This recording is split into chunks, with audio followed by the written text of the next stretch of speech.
Du coup, bah, bienvenue Nicolas. Salut, merci de m'inviter Bah, sur merci ta chaîne. toi de ton temps, c'est trop cool, on va pouvoir un peu discuter. Alors, pour ceux qui regardent l'interview, on ne se connaît pas, vraiment ça s'est fait un peu comme ça, mais je me dis que ça va être trop cool. On a un peu discuté un peu en off juste avant de lancer l'enregistrement, mais ça va être trop cool. Je pense que ça va être assez intéressant donc déjà, pour ceux qui ne te connaîtraient pas, est-ce que tu peux un peu te présenter? Qui es-tu?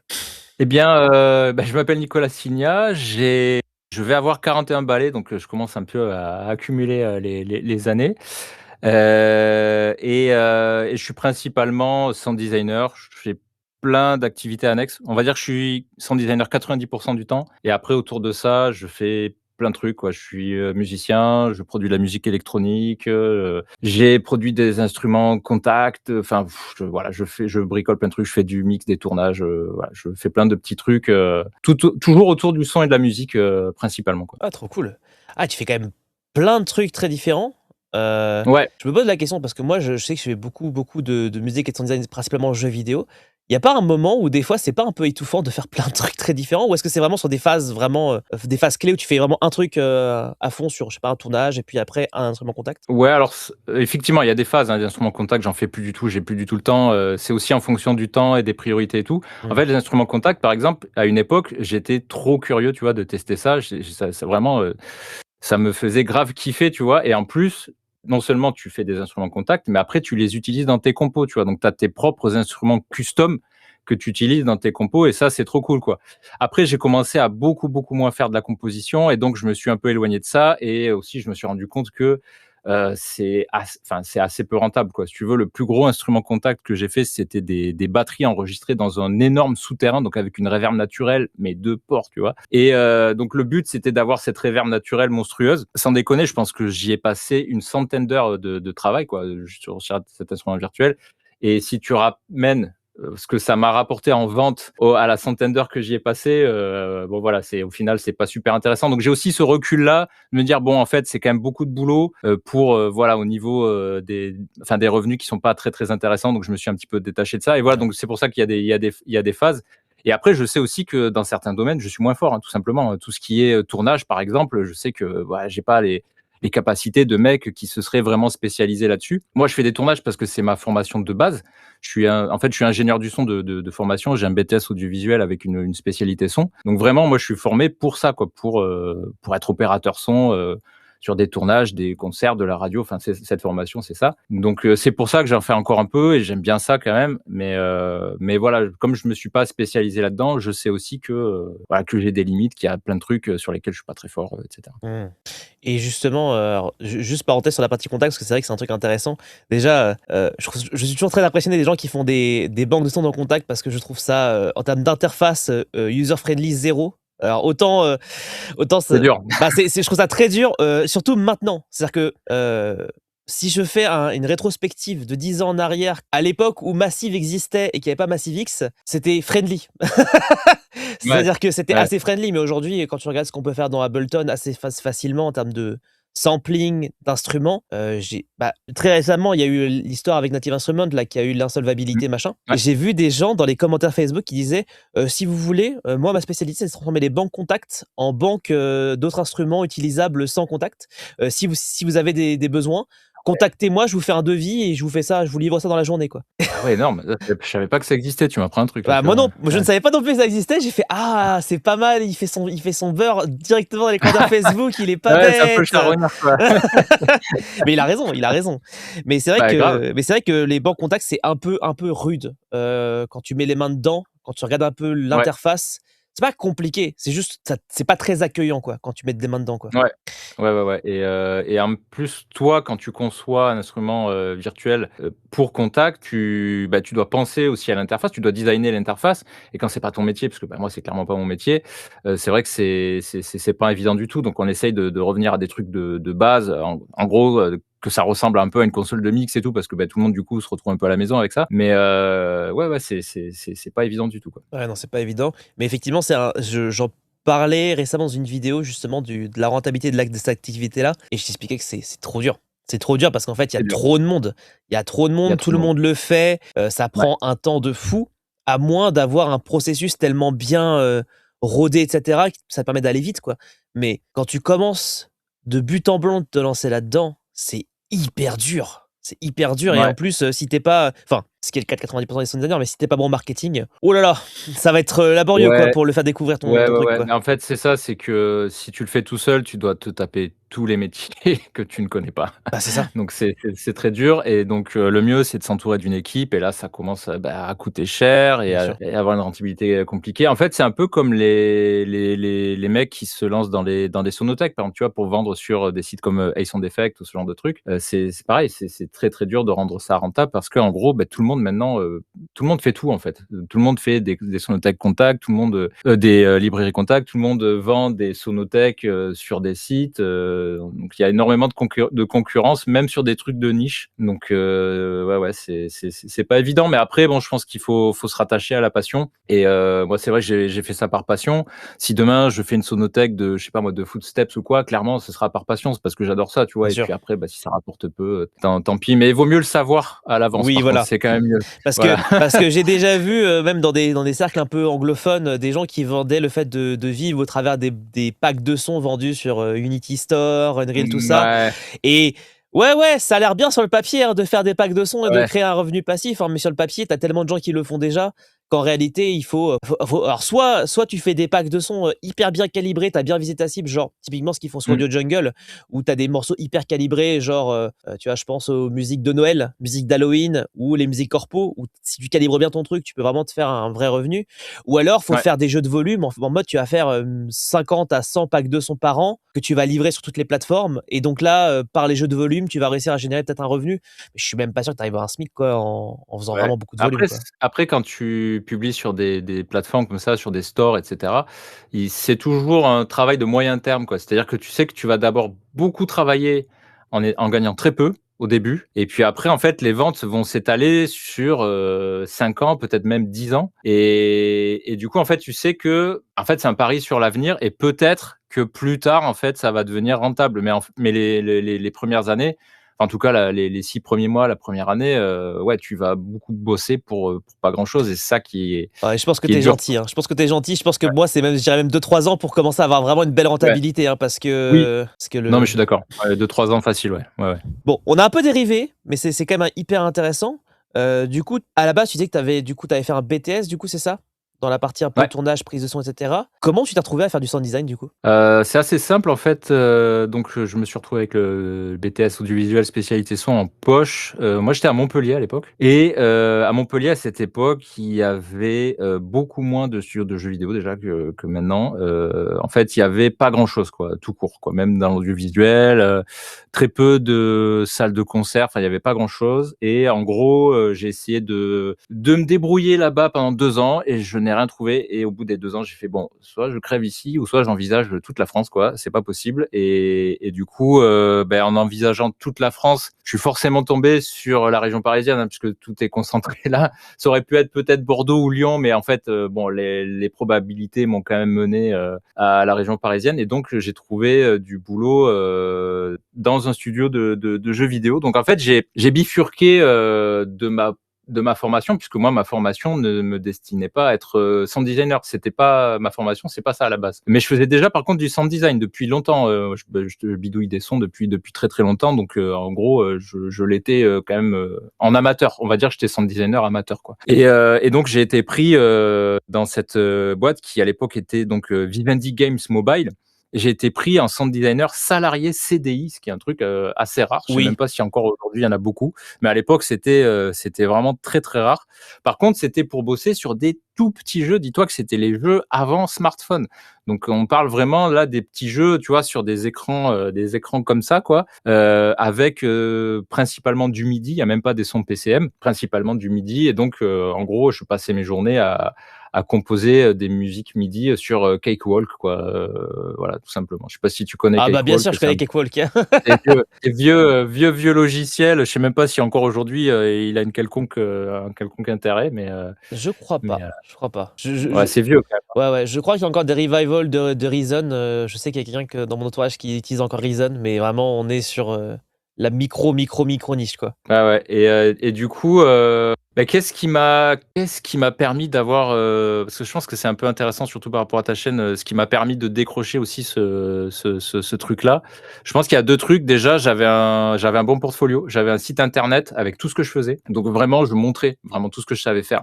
Donc j'avais fait déjà beaucoup de choses, j'avais fait beaucoup de musique, j'avais fait beaucoup de sound design, il y avait déjà beaucoup de choses à écouter et après, c'est l'humain, quoi. C'est-à-dire que, en face de moi, il y avait des gars qui paraissaient peut-être moins sympas, qui paraissaient un petit peu plus renfermés socialement, je sais pas. Enfin, en tout cas, voilà, qui semblaient moins adaptés au monde de l'entreprise. Et ça, un recruteur, il est hyper sensible à ça. Voilà. Donc, je pense que c'est ces 2 points-là, quoi.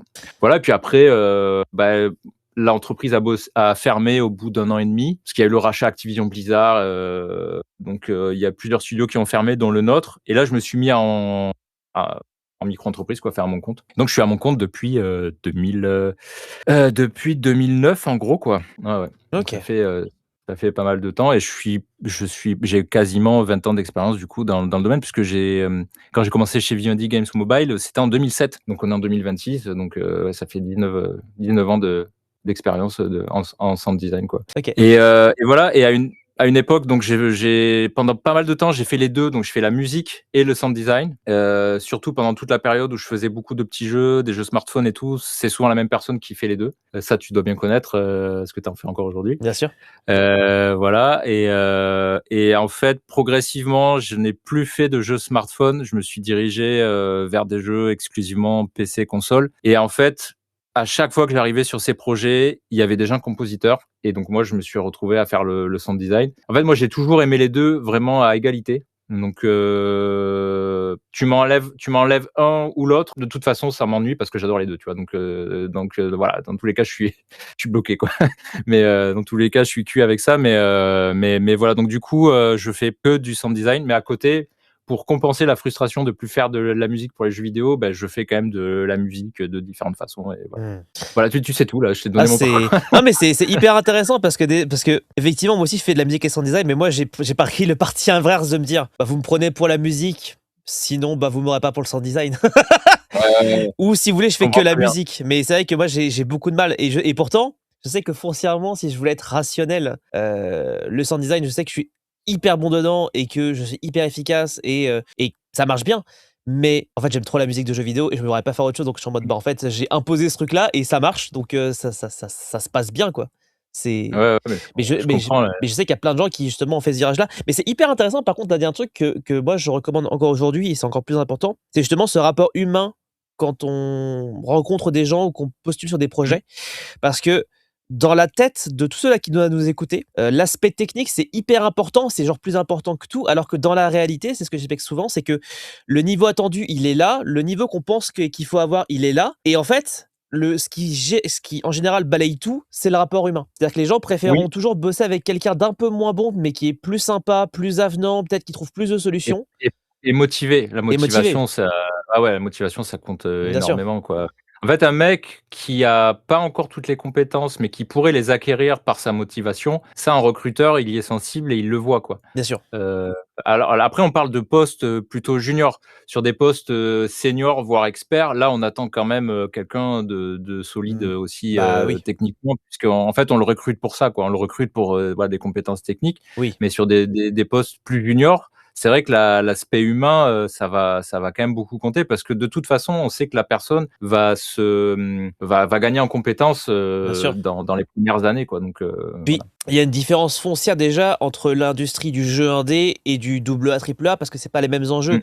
Quand tu fais du double A Ouais. triple A, tu t'attends à avoir un mec qui va être leader, qui sait déjà ce qu'il doit faire, qui sait se retrouver à sa place dans la grande machinerie, dans le grand engrenage. Dans du jeu indé, soit c'est des gens qui débutent, soit c'est des gens qui ont été saoulés du système de l'engrenage et qui ont monté leur boîte parce qu'ils Mmh. voulaient sortir de tout ça en fait.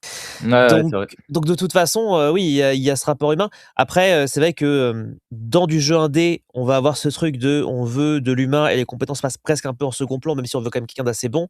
Dans du double A, triple A, on s'attend déjà à avoir des gens passionnés parce qu'on attend déjà des profils qui sont déjà là depuis 5 à 10 ans et donc évidemment, en fait, que les gens sont tous passionnés, en fait, parce qu'ils font sinon ils seraient pas là depuis 5 10 ans, en fait, ils seraient déjà partis faire autre Ouais, bien chose. sûr. Ouais, clair. Donc évidemment. OK, c'est intéressant. Donc ouais, tu as commencé par le jeu mobile, à un moment où c'était quand même, hyper niché, parce qu'il y a En eu fait, au tout début de l'iPhone, quoi, vraiment au début mmh. où ça sortait, même il y avait des trucs, un peu concurrents chelous, les N-Gage et je sais plus quoi, enfin Ah oui, il y la avait déjà N-Gage! il y avait Oui! des trucs un peu ouais, il y avait des trucs déjà qui étaient concurrents quoi, qui ressemblaient à ça. Ouais. Attends, j'ai mon chat qui va faire une petite T'in apparition, je vais le t'in mettre tout de suite. t'inquiète, j'en profite pour expliquer ce qu'est la N-Gage pour ceux qui seraient un peu trop jeunes. La N-Gage, c'était une sorte de concept de téléphone, console de jeu, hyper, conceptuel et j'en rêvais gosse. J'en rêvais de la N-Gage alors que c'est nul, hein, mais vraiment le marketing m'avait eu quoi. Je trouve ça hyper À l'époque, fascinant. c'était pas mal, les jeux étaient quand même On corrects, pouvait jouer à mais Elder bon, Scrolls sur ton téléphone. On pouvait ouais, jouer à ouais, Arena. après voilà, vu l'avancée assez rapide, Bien sûr. technologique de l'époque, c'est vite devenu, dépassé, comme tout le reste à Bah, bien l'époque, quoi, sûr. mais Bah, c'est comme on a ouais. eu les sortes de téléphones spécialisés gaming. Tu avais notamment Ouais, le téléphone, tu avais le slide et tu avais les contrôleurs en dessous. Je crois que c'était ouais. Sony qui faisait ça.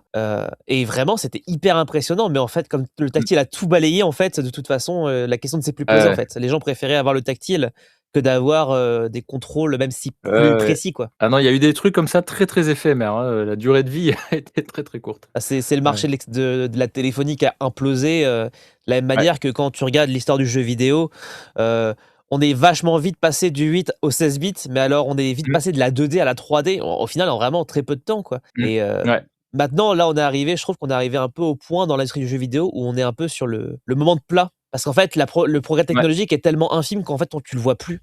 Enfin, ouais. tu joues à un jeu PS4, ouais, c'est un peu moins beau, mais c'est pas le gap est pas aussi énorme qu'une PS3 ou une PS2 ou d'une PS2 à une PS1 quoi. Les gaps se Ouais, ouais. resserrent quoi au fur et à mesure. Ouais, ouais, on essaie encore de comment dire? De produire des nouveautés technologiques, parce que, bah, toujours besoin d'arguments un peu marketing nouveaux et cetera. Mais c'est vrai que pour les joueurs alors ça marche encore quand même, j'ai l'impression, parce que tu vois la démo technique de The Witcher 4, quand même, je pense que tout le monde a pris une claque et tout en sachant que c'était une démo technique et que voilà, le jeu allait être différent. Donc il y a aussi ce truc-là où tu es là: «Ah, Bah, bah, on est ça va habitué, vraiment être hein. ça le jeu les gars, parce que là quand même vous nous vendez du rêve de Ouais, fou, ouais, ouais, bah, les c'est gens quand sont même habitués avec l'effet Watch Dogs. Moi, c'est souvent les jeux que je prends en c'est exemple, ça. où la démo Ah, technique très bon exemple. était hyper Ouais, impressionnante et après tu as le jeu et voilà. malheureusement, bah, le gap est tellement plus bas, ça fait très bizarre, hein. Ouais, ouais, ouais et du coup, voilà, on s'est fait avoir plusieurs fois et donc on sait que les arguments comme ça, un peu de démo technique, bon, ils voilà, jusqu'à que le jeu sorte, en gros, il faut les prendre pour des probabilités, et pas autre chose.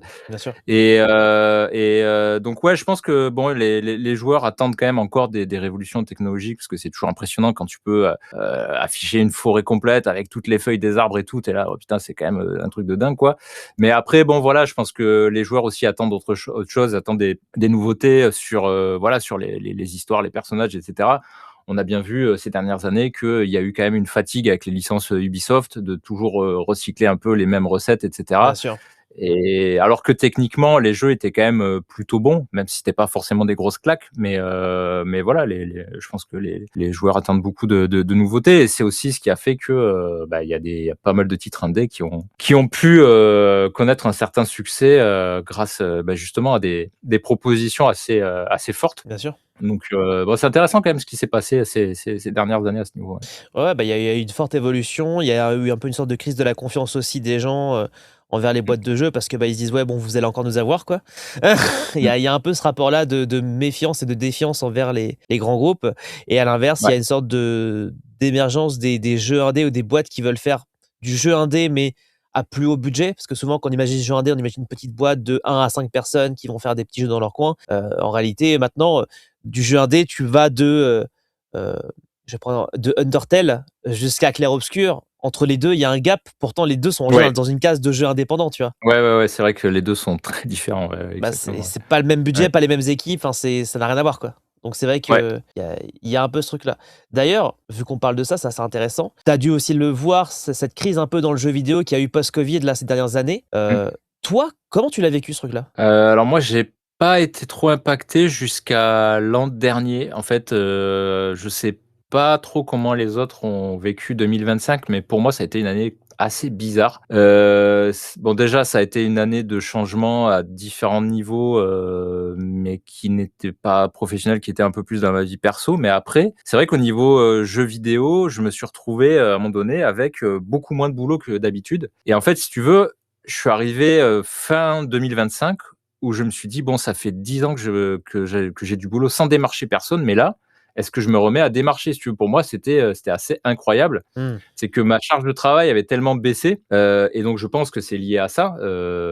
Bon, il y a le fait que j'arrive à la fin de certains projets, mais il y a aussi le fait que, voilà, grosso modo, il y a une activité globale qui baisse et puis, enfin bon, je vais pas rentrer dans les détails, mais on va dire ça comme ça et du coup, ouais, moi, je me suis retrouvé vraiment avec une question de: «Bon, bah, est-ce que je me remets vraiment à démarcher ou pas?» Et in extremis, j'ai un gros projet qui a débarqué en janvier là, donc 2026. Donc ça m'a un petit peu quelque part sauvé, on va dire.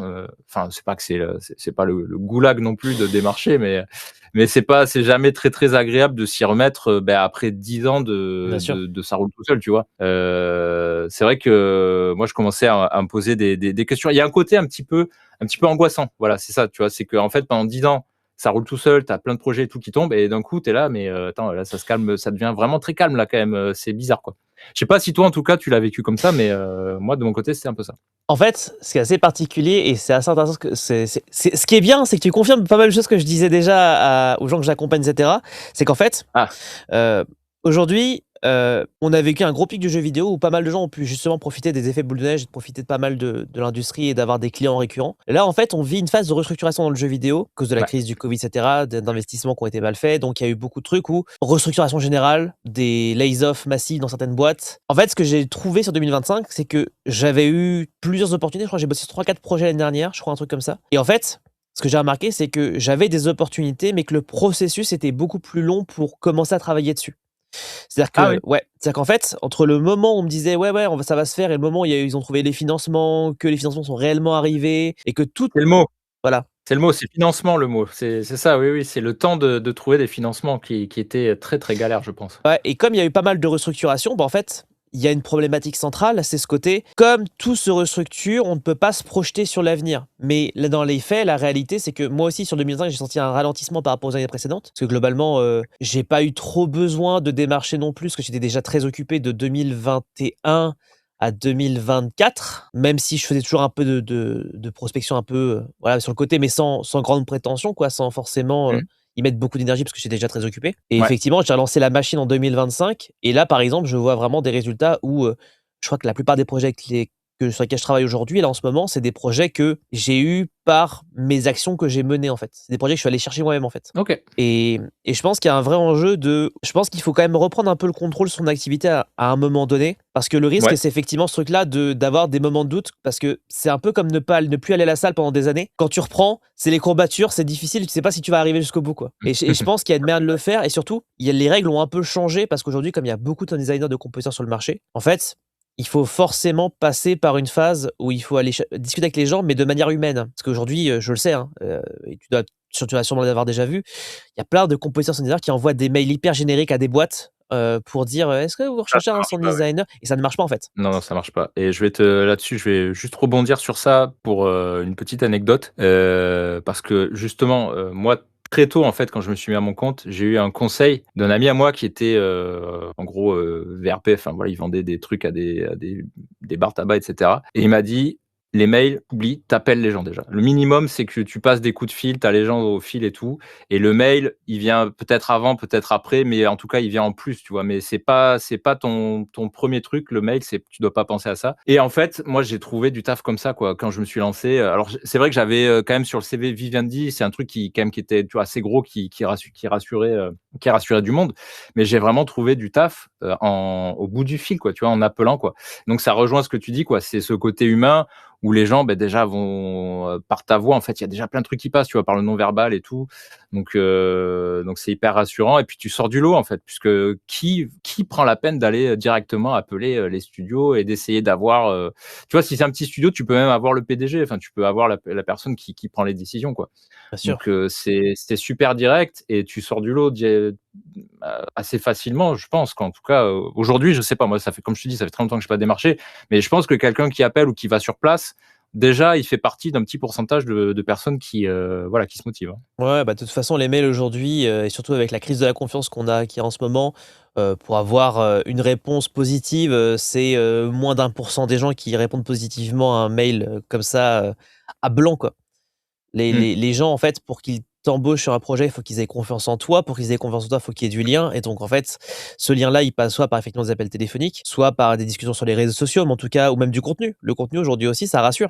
C'est con, hein, mais les gens, même s'ils m'ont jamais parlé, il y a des chances qu'ils aient déjà vu ma tête via des vidéos YouTube, via du contenu sur les réseaux et cetera et il y a un côté rassurant de: «Oui, bah, en fait, je sais très bien que ça va bien se passer parce que je t'ai déjà vu avec X, Y personne ou je t'ai déjà vu sur tel ou tel réseau, quoi».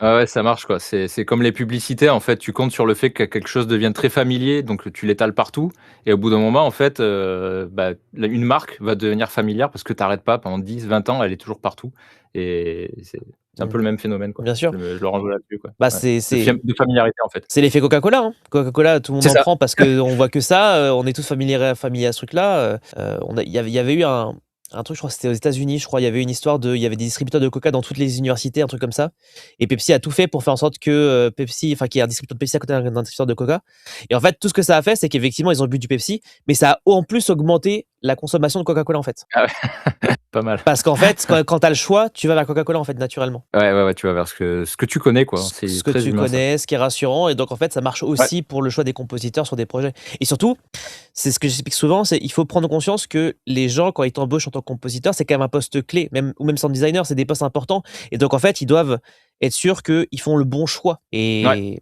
et cette confiance-là, ça les rassure dans le fait qu'ils ont fait le bon choix et Ouais, après ouais, ouais, surtout qu'ils peuvent difficilement se planter parce que c'est quand même très difficile sur un projet de commencer un boulot avec un compositeur, de se dire que ça marche pas et de changer de compositeur. Ça, c'est très, très dur. ouais, Parce que là, en fait, sur le planning de production, tu mets tout le monde en stress, quoi. bah, c'est ça, Donc, dès le début, c'est vrai qu'il faut la bonne personne dès le début, hein, c'est, pas le choix, ouais. complètement. Ouais. D'ailleurs, truc intéressant, comment toi tu fais aujourd'hui pour qu'un client, continue à travailler avec toi ou, voilà, parce que tu m'as dit que tu as eu beaucoup de clients qui viennent un peu naturellement et qui viennent te chercher. Est-ce que tu as des clients qui reviennent vers toi? Comment ça se passe un peu? Ah, J'enlève le chat. ah bien sûr, enlève le chat. Il y a un phénomène très marrant, c'est que quand je suis en discussion comme ça, donc avec, toi, meeting, peu importe, en fait, je sais pas, mais le chat, il supporte pas ça. En fait, il faut qu'il vienne s'incruster, en fait. Donc en fait, il va se ramener tant qu'en fait, je suis en train de parler à quelqu'un, Ah, à l'écran, quoi. Bon bref et du coup, donc là, on parle de quoi? De fidélisation, de ouais, loyauté, de ouais. comment tu fidélises ces clients? Bah, déjà, est-ce que tu as des clients qui reviennent souvent avec toi? Genre, Ah oui, ouais, ouais, moi ça fait 10 ans que je bosse à peu près avec les mêmes, voire certains, par exemple, un studio qui avant s'appelait Kiloton, mais qui aujourd'hui s'appelle KT Racing. Eux, ça fait, depuis 2010, donc je te laisse calculer, ça fait, ouais, ça fait 16 17 ans, quoi. ouais. Ouais, enfin 16 ans plutôt, 16 ans, ouais, ça fait 16 ans, je sais pas pourquoi je pensais à 2027, très On bizarre on y est bientôt, on y est et bientôt.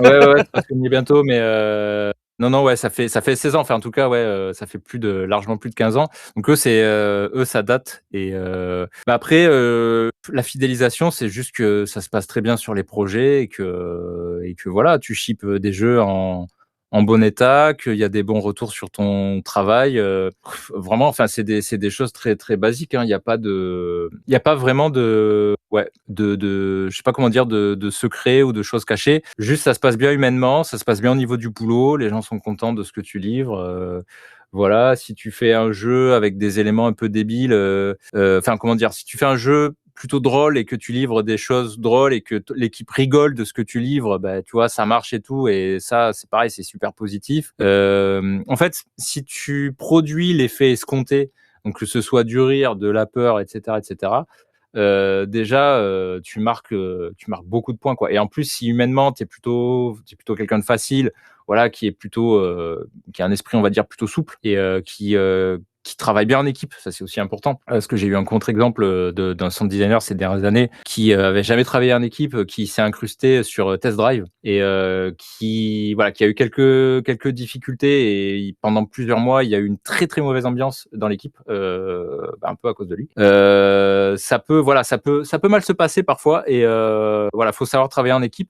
Moi-même, il y a des fois où j'ai du mal aussi, hein, à travailler en équipe. C'est pas facile parce qu'en fait, on est quand même habitué la plupart du temps à bosser seul, hein. Moi, sur vraiment la grande majorité des projets, je suis seul sound designer à bord, quoi. Donc, je suis tout seul et je bosse pas en équipe. Et c'est vrai je reconnais moi aussi qu'il y a eu des fois où le travail en équipe a pas toujours été très facile parce que on se marche sur les pieds, parce que il peut y avoir plein de raisons, tu vois, on se comprend pas, enfin truc de base, quoi. Mais voilà, mais sinon non, à partir du moment où ça se passe bien avec un studio et que le studio ne ferme pas évidemment, eh bien, il revient vers toi. Bien sûr. Et la proportion, tu dirais, genre en moyenne, hein, pas forcément sur des noms en particulier, mais entre les nouveaux clients qui rentrent et les clients qui reviennent, toi, tu dirais que tu as combien, 50-50 Non, non, non, moi j'ai essentiellement des clients qui reviennent et les nouveaux clients, ça représente très peu parce que moi c'est que du bouche à oreille. Donc c'est soit des gens qui sont partis ailleurs et qui vont me contacter et dans ce cas-là, on va dire que c'est un nouveau client. Mais en fait, c'est quelqu'un que je connais, donc Bien sûr. c'est nouveau et pas nouveau, quoi. Donc ça m'est arrivé quand même plusieurs fois et ouais, c'est que ça, c'est que du bouche à oreille. Donc de temps en temps, tu as quelqu'un qui va partir ailleurs et puis qui va parler de moi et ça va me mettre en contact avec un nouveau studio ou en ce moment, là j'ai un truc un peu particulier qui se passe, on va dire, c'est que je bosse avec plusieurs studios du groupe Nakon. Nakon, ils ont une dizaine de studios. Là, ils ont été très très gloutons.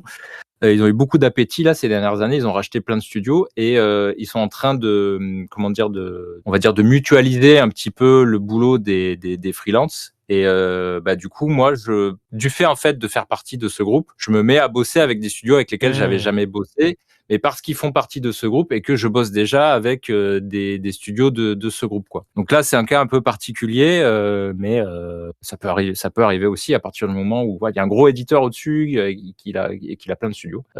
Tu peux être amené à faire justement à bosser au final pour un peu tous les studios, quoi. Ça dépend comment ça se passe. Mmh. Mais sinon, non, des nouveaux studios, moi, c'est au compte-gouttes, hein. C'est vraiment, voilà, c'est OK.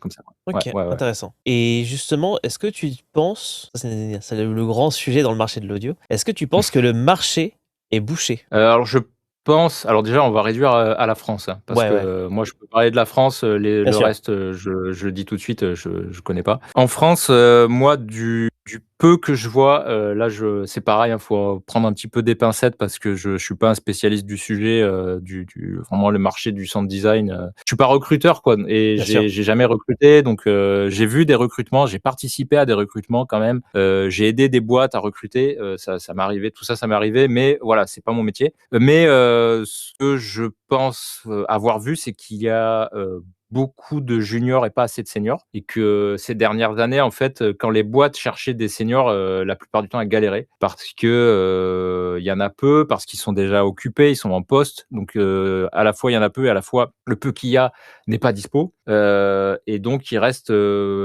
pas mal de juniors parce aujourd'hui il y a beaucoup d'écoles.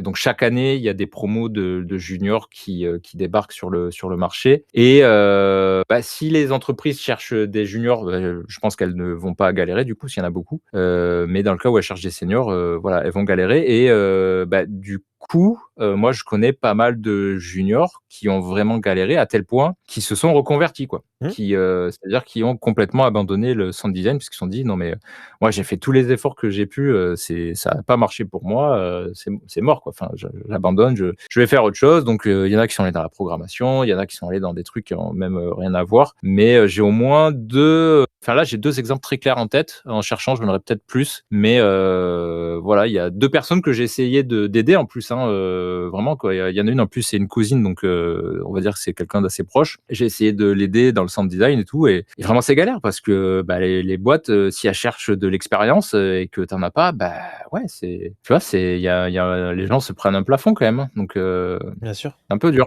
Ouais, ouais, ça, sur ça, c'était un peu dur. Voilà, je sais pas si ça répond à ta question. Ça répond très bien à ma question. Non, mais j'aime bien poser cette question-là parce que c'est vrai que quand je discute beaucoup avec des sound designers, c'est le premier truc qu'on me dit, ça, mais le marché, il est bouché. Et en fait, moi, j'ai un avis plus nuancé que ça encore.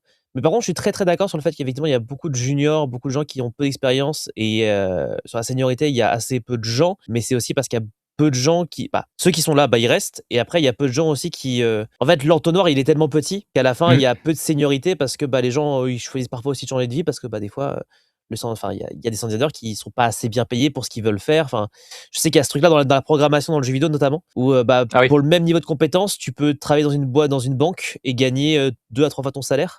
Ah oui, d'accord. Oui, oui, oui. Et Ouais, je vois donc, ce que tu veux dire. des fois, il y en a qui disent ouais, bon, si c'est pour vivre aux pièces, alors que bon, en vrai, il y a moyen d'en vivre bien.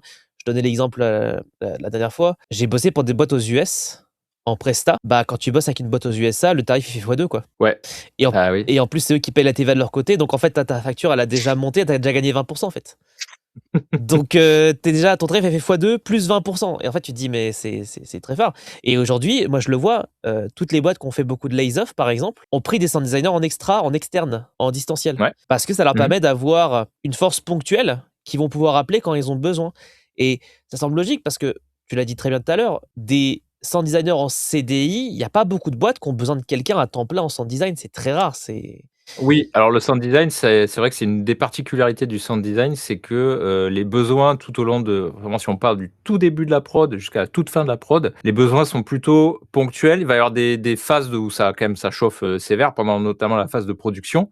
Mais en pré-prod, moi là, par exemple, je suis sur la pré-prod d'un projet et je vois, il y a des moments où j'ai, on va dire, une petite charge de travail, mais dès qu'elle est finie, je fais plus rien pendant un moment. Et tu vois, je vais avoir des petits paquets comme ça qui arrivent, mais en gros, voilà, c'est vite, ça dégage assez vite. Et pareil, une fois que tu arrives à la fin de la prod, t'as plus que des petites choses à faire. Et donc, pour la plupart des boîtes, c'est plus intéressant, c'est beaucoup plus optimisé de prendre des sound designers en freelance. Et il y a beaucoup de boîtes qui le font, et je pense que ça marche très bien. Clair Obscur, par exemple, ils étaient ils sont tous externes, les sound designers sur Clair Obscur. Bien sûr.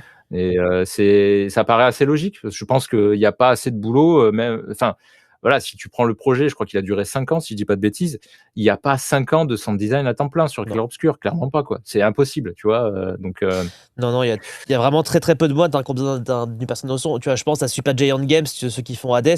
Effectivement, parce que le Ouais. mec, il fait la musique, il fait le sound design, il fait la partie voix. Enfin, il y a. Si tu fais tout, oui, là, t'as du boulot pour Voilà, quelques c'est ça. années. Et là, tu comprends que le côté prod, il tient, parce qu'il y a, il y a- Oui, il y a beaucoup de boulot. Mais tu vois, quand t'es, je sais plus, sur Club Soul, c'était 4-5, je crois, sur la partie sonore, un truc comme ça. oui, une petite équipe, Voilà. ouais. 4-5 personnes sur 5 ans, il y a pas. Il y a pas.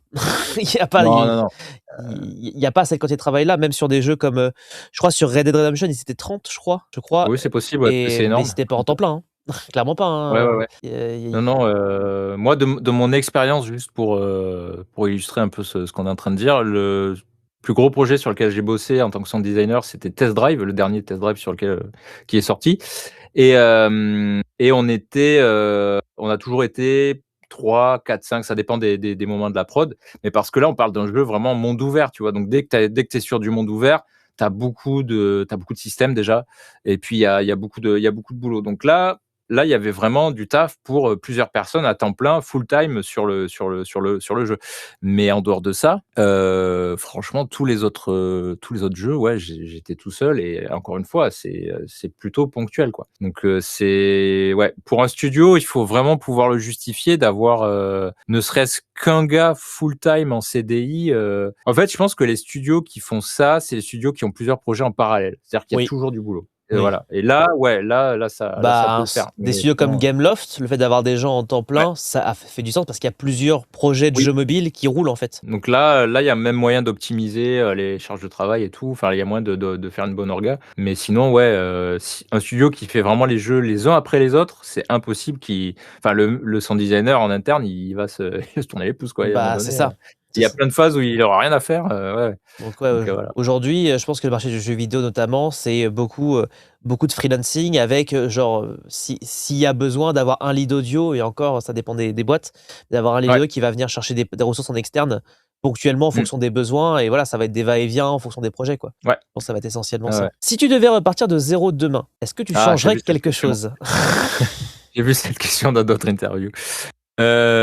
Écoute, sachant que ça a plutôt bien fonctionné pour moi, non, parce que j'ai eu des bons conseils en fait dès le début, comme le fait de pas se contenter des mails et voilà d'aller vraiment chercher les gens. En fait, faut y aller un peu avec les dents quoi quand même. Hein, voilà. Et c'est dur parce que moi, enfin là, ça se voit peut-être pas trop parce que je suis en interview, je te parle et tout, mais je suis quand même plutôt de nature introvertie et donc de décrocher un téléphone pour parler à des gens que je connais pas dans le cadre d'une recherche de boulot. Donc, il y a quand même des enjeux derrière, quoi. C'est que toi, derrière, tu as besoin de payer ton loyer et tout. Enfin, voilà, tu vois, juste, en fait, tu veux déjà vivre, quoi. Bien sûr. Donc, derrière, il y a des questions un peu angoissantes, quoi.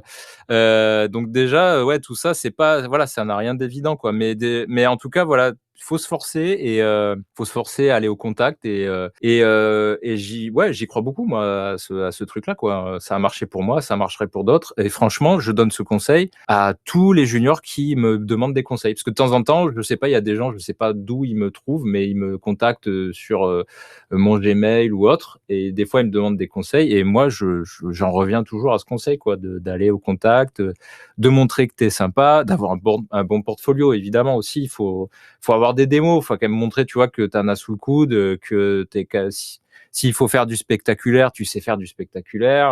Dans le jeu vidéo, c'est quand même assez souvent demandé, on va pas se mentir, que ce soit en musique ou en sound design d'ailleurs, hein, voilà, de faire des choses un peu assez spectaculaires. Après, faire des choses plus intimistes, bon, peut-être on arrive déjà un peu dans de la niche, mais c'est super de savoir faire les deux, c'est encore mieux. Bien sûr. Mais voilà quoi.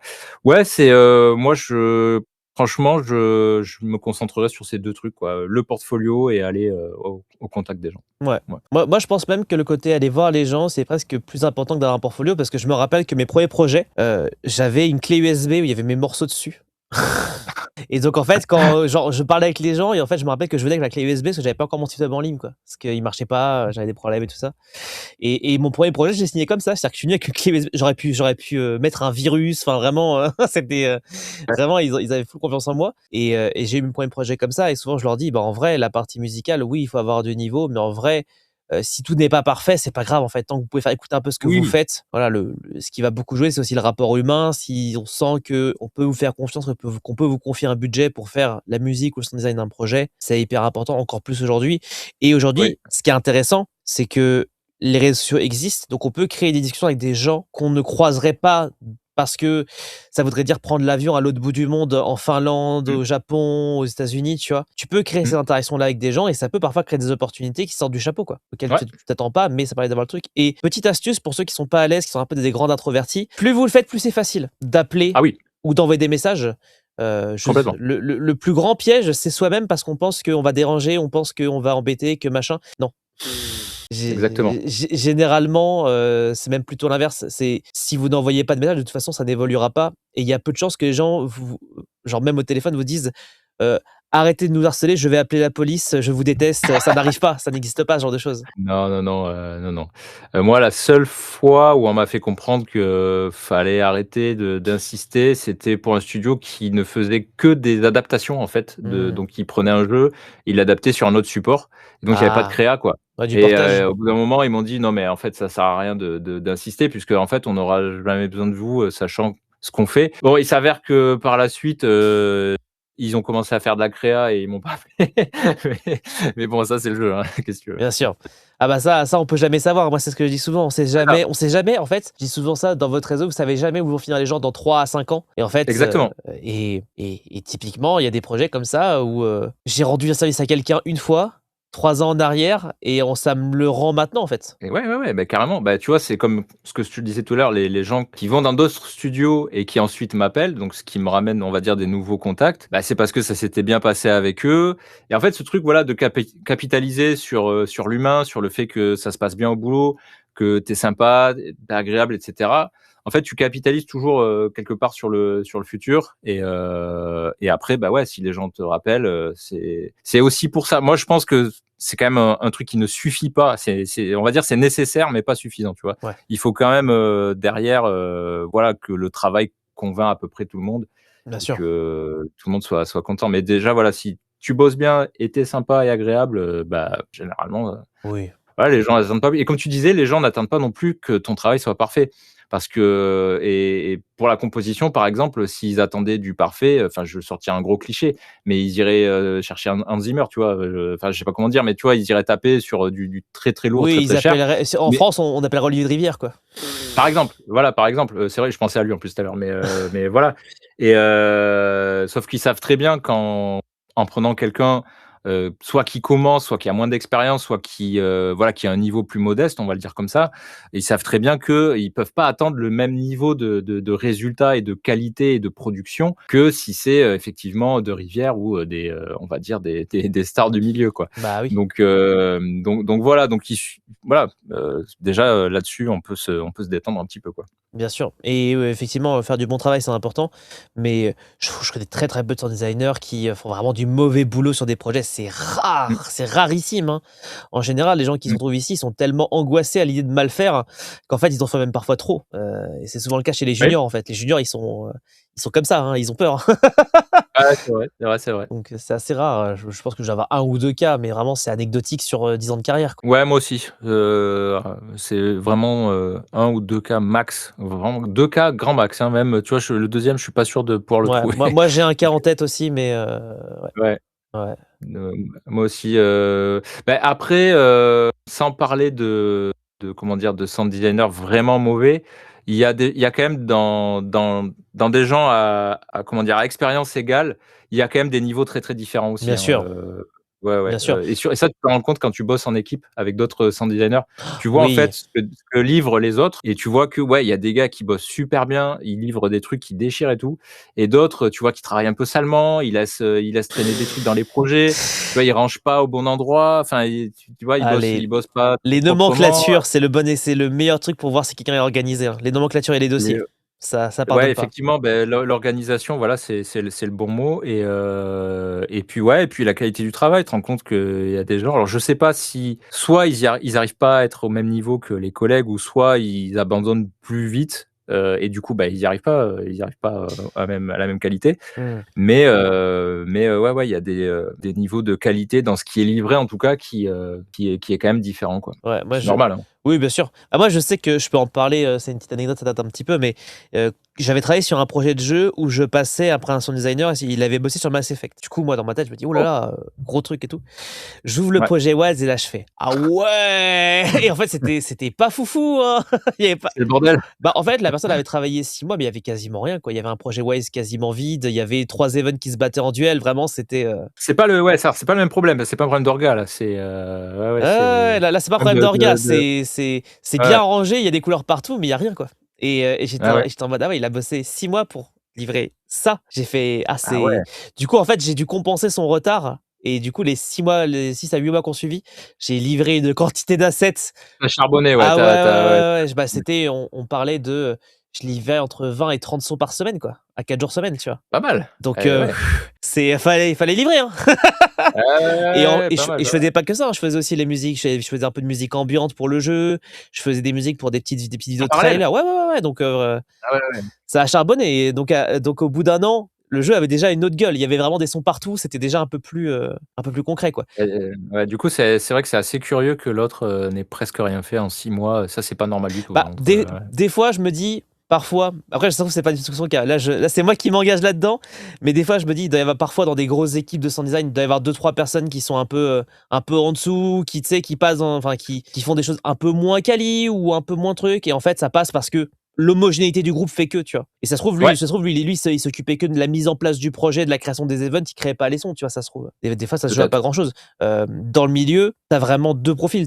Souvent, tu as quand même 2 gros profils qui se distinguent. C'est souvent, tu as les gros créa sound designers qui aiment vraiment créer le son, et cetera et les tech sound designers qui sont vraiment très techniciens, qui font des systèmes hyper poussés. Moi, Ouais, ça c'est moi, ouais. Ouais, moi je suis ouais, plus de la première équipe, ouais, bah, moi aussi. ouais, mais c'est marrant ce que tu dis parce qu'effectivement ces 2 profils, assez clairement Ouais, on les retrouve, ouais, ouais, ouais, c'est vrai. mais je Ouais. sais que, par exemple, chez Ubisoft Blue Byte, donc pour ceux qui connaissent pas, Ubisoft Blue Byte, c'est la boîte, enfin, c'est une boîte qui réunit beaucoup de sound designers compositeurs et en fait, ce qui se passe souvent, c'est que les projets Ubisoft, ils arrivent là-bas et en fait, il y a une répartition des projets qui se fait entre les différents profils. Mais à Blue Byte, je sais qu'il y a beaucoup de tech sound designers parce que, ils ont besoin de personnes qui sont très fortes pour faire des systèmes, pour, penser le système, pour créer des choses qui vont, s'adapter à la technologie des jeux qui vont aller derrière, quoi. Mais c'est parce que Ubisoft fait beaucoup de mondes ouverts et Ouais. tu as beaucoup de systèmes dans les mondes ouverts, ça doit être lié à ça, Ouais, il y a ça.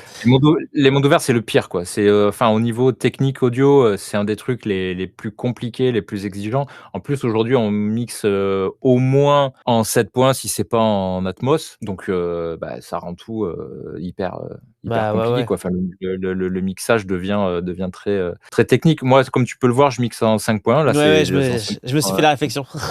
qui sont derrière moi. Je m'y suis mis il y a 2 ou 3 ans, je sais plus, depuis. Alors je fais pas tous les jeux vidéo en 5 points, hein. Il y a encore des petits jeux indés où ça n'a aucun sens parce Oui, que non. c'est de la 2D, c'est tout plat, donc des fois je serais tenté parce que je me dis: «Même si c'est de la 2D, on peut faire des trucs en 5 points, notamment avec le caisson de basse et tout, et les voix au centre et tout». Enfin, le 5 points, c'est quand même super propre, même tu balances ça même sur, tu vois, dans ton salon, tu as une barre de son à peu près correcte et entre un mix stéréo et un mix 5.1, ça sonnera toujours mieux en 5.1 parce que tout est mieux réparti, parce qu'il y a une gestion des basses, etc., quoi. Donc la question se pose toujours, mais voilà, en tout cas, je m'y suis mis il y a quelques années et j'avoue, c'est passionnant en fait, parce que en fait, tu gagnes vraiment en clarté en fait avec le 5.1. Tu vas plus loin sur l'immersion, tu gagnes en clarté, tu gagnes sur l'impact des effets. Enfin, c'est assez génial. C'est une petite parenthèse sur le mix. Sur Alors le c'est mix. hyper intéressant parce que j'avoue que moi le 5.1, j'en ai entendu beaucoup parler, j'ai jamais mixé en 5.1 et ça m'attire pas des masses, mais je pense que c'est parce que j'ai un peu la flemme. Parce que je pense que je suis un peu feignant là-dessus, parce que je fais des jeux, je me suis déjà pris la tête avec le sound, avec la synthèse sonore, avec le mixage, avec plein de trucs et au final, je me suis pris une paire de focales Trio 6 et en fait, je suis Mhm. tellement amoureux de ces enceintes que je me dis: «Putain, si je dois en acheter 2 autres de plus pour aller chercher», je suis en mode: «Oh ouais bon, hein, plus tard». Après, je te rassure, moi, ce que j'ai derrière, c'est, la gamme en dessous de ce que j'ai devant, hein, Ouais, et en fait, ouais, parce que le surround, en fait, comment dire? Tu comptes pas vraiment dessus pour les sons importants, quoi. ouais, Les sons importants, ils sont toujours, vraiment devant. devant. Mmh. Ouais, ouais, ils sont quand même essentiellement devant et derrière, ça va être les ambiances, les tout ça. Mais et même derrière, généralement, tu balances assez peu d'aigus. Tu vas souvent filtrer parce qu'en Mmh. fait, quand tu balances beaucoup d'aigus derrière, c'est assez désagréable. C'est un truc un peu de, je sais pas, de psychoacoustique, j'en sais Ouais, rien. ouais, je vois. Mais en fait, du coup, on entend jamais beaucoup, de détails et de définition sur le surround. Et après, moi, je compte sur, mon logiciel de correction. Donc moi, j'utilise, SonarWorks, Mmh. pour, la Référence? correction et du coup, ça homogénise un peu tout, quoi. Ouais, Ça fait pas non plus de miracle, c'est-à-dire non. que mes enceintes derrière, elles sonnent pas exactement comme, celles de devant, c'est impossible, parce que c'est pas la même du tout la même gamme, mais ça homogénise quand même, Ouais. beaucoup, quoi. Ça corrige beaucoup de choses. Moi, j'y penserai un jour, mais je pense que si je fais ça, je prendrai sûrement des solos pour aller avec pour rester sur Focal, pour avoir à peu près le même, Ouais, même gabarit ouais, carrément. et ça sera sûrement dans Mmh. un autre studio parce que le problème, c'est qu'en fait, on s'en rend pas compte, mais mon studio, avec les panneaux acoustiques, il est très peu large, en fait. Je peux genre là, Ah oui? en tirant les bras, je peux presque toucher les 2 bords. Ah ouais, on se rend pas compte Non, là. non, Ouais, non, ouais. non, on se rend pas compte. Ouais. En fait, la pièce, ça fait 20 m², mais en fait, comme j'ai, 15 Elle est en long? ouais, elle est tout en longue, en fait, elle est tout en longueur. Ah ouais, ouais, Donc d'accord. en fait, j'ai une belle profondeur, c'est-à-dire que là, si on regarde bien là-bas, on doit voir ma porte. Mais du coup, comme elle est assez étriquée, vraiment, j'ai pas la largeur, mais j'ai pas assez de. Enfin, c'est compliqué de mettre des enceintes comme ça. Ça sera sûrement, je pense, dans prochaine maison. Bon, ce sera pas tout de suite parce qu'il faut pas déconner, mais prochaine maison, je pense qu'effectivement, j'envisagerais une pièce un peu plus large et un peu plus grande. Peut-être je rachète 10 m² histoire d'avoir un peu ce delta-là, quoi. Mais Effectivement, il faut prévoir de la place. Mais avant, j'étais comme toi, hein, pendant très longtemps, surtout quand je faisais de la musique, en fait. Je me disais: «Mais, le 5 points, pourquoi faire?» Enfin, ouais, tu fais de la musique, bah, généralement, la stéréo, ça suffit, largement. Maintenant, c'est vrai que, moi, sur des courts métrages récents sur lesquels j'ai pu bosser, les ouais. compositeurs, livraient, en 5.1, ouais. Ah, c'est Ouais, marrant. ouais. Ouais, ouais. C'est peut-être aussi parce que Parce c'est que plus en fait, accessible aussi, pour hein. le pardon? C'est peut-être aussi parce que c'est plus accessible maintenant de pouvoir avoir 5 enceintes et cetera, Oui, ah beh, complètement. Ouais, ouais, c'est plus accessible, et c'est vrai que la plupart des salles de cinéma maintenant sont 5.1 quand même, hein. Ouais, Ça existe encore les petites salles stéréo, mais c'est de plus en plus rare. Donc ça fait sens. Après pour le jeu vidéo, j'aurais beaucoup plus de mal à dire parce que bon, les gens qui sont dans leur salon, il y a des chances qu'ils aient une barre de son, 5.1 quand même. ouais, Mais les joueurs PC, est-ce non, qu'ils sont en 5.1? non. Au mieux, ils ont peut-être un Je casque, tu pense vois, qu'ils qui sont plus imite. au casque, ouais. Ouais, casque stéréo ou peut-être un casque qui imite un peu, tu vois? Qui est un casque un peu, spatialisé et tout Ouais. quoi, mais non sur PC, j'ai pas l'impression. Pourtant c'est génial, hein, parce que moi du coup là, comme je suis sur mon PC en 5.1, des fois je joue, avec, la config et c'est mortel, ça c'est trop bien quoi. C'est vraiment trop bien. Si tu devais donner un conseil à quelqu'un qui voudrait devenir sound designer. On reboucle un peu sur la question de tout à l'heure, hein, Non, c'est si tu devais repartir de zéro demain. Là, on parle ouais, mais de. je vais retomber sur les mêmes trucs. Bah, c'est très Non, non, bien, mais tu peux répéter, hein. je donne toujours les mêmes conseils, démarcher, aller au contact, donc ne pas se contenter des mails et avoir un bon portfolio qui soit en ligne, qui soit sur une clé USB, qui soit sur un CD, peu importe, mais il faut à la fois montrer qu'on est sympa et motivé, et qu'on peut nous faire confiance. Et en fait, ce truc de confiance, ça passe beaucoup par le non-verbal aussi, clairement. C'est pas un truc que tu peux démontrer avec des paroles ou avec du taf, quoi. C'est juste que les gens doivent le sentir. Et ça passe par plein de choses. Juste le visage, des fois, en fait. Juste les gens voient ton visage, ils voient qu'ils peuvent te faire confiance ou pas. C'est con, hein, mais c'est le regard, le visage, c'est plein de trucs, quoi. Et voilà. Et puis, le portfolio, parce que il faut quand même un peu que les gens soient rassurés que voilà, tu sors pas d'une formation boucher, charcutier, et que tu ce que je veux dire, quoi. Et tu fais pas poète avec ton clavier, quoi. Voilà, c'est ça, quoi. Tu sais quand même, tu sais faire le job, quoi. Donc voilà. Et c'est quoi Donc je suis désolé, je reboucle sur la C'est question très de tout bien. à l'heure. Non, mais c'est très bien parce que t'as rajouté des éléments en plus, donc c'est très cool. Moi, j'apprécie et je pense que ceux qui écouteront aussi apprécieront. Ok. Et c'est quoi un peu tes prochains objectifs, les prochains. Est-ce que tu as des trucs que tu as très envie de faire, des types de projets, des choses qui t'excitent un petit peu? Alors, oui, mais pas forcément dans le sound design. Enfin, comme je te disais tout à l'heure, j'ai pas mal d'activités annexes. Ouais, Déjà du fait de pas avoir d'enfants, j'ai beaucoup de temps. Ça, faut le dire, mais ça compte, bien c'est quand sûr. même un gros paramètre. Du coup, je peux, voilà, m'étaler un peu dans pas mal de trucs. Et ouais, j'ai des objectifs, sur des choses annexes, mais le sound design, j'ai pas énormément d'objectifs. J'ai plutôt l'espoir de tomber sur, des projets indés, cool. Moi, c'est ce qui me fait, le plus kiffer. La plupart du temps, c'est quand même les projets indés avec des univers assez forts, que ce soit fantastique, science-fiction, tu vois, voilà, des choses, un peu fantaisistes, en fait. Tout ce qui est très réaliste, ça peut être sympa, hein, j'en fais, hein, là, je suis en train de terminer, un jeu de simulation, de chasse, par exemple, alors que je j'aime pas la chasse et c'est pas du tout mon délire. Mais par contre, on est vraiment dans un truc super réaliste avec, voilà, des systèmes d'ambiance et tout.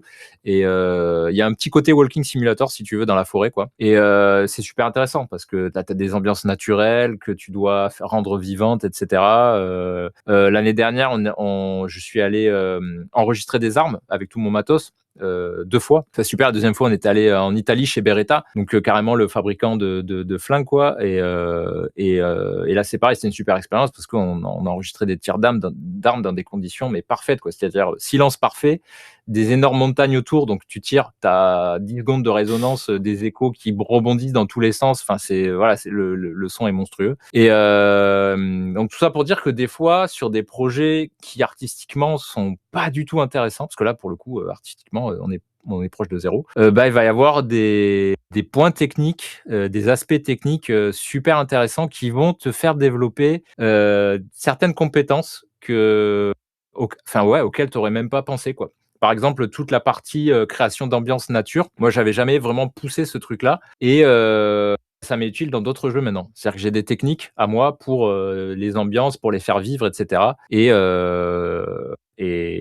voilà, enfin, en gros, on peut même un truc très peu artistique, on peut apprendre beaucoup de choses, qui seront utiles par la suite, quoi. Donc c'est pour ça que moi, je suis plutôt un yes man, tu vois? C'est que de base, tu me proposes tu viens me chercher pour du taf. De base, je te dirais quand même oui à 99% de chance, quoi.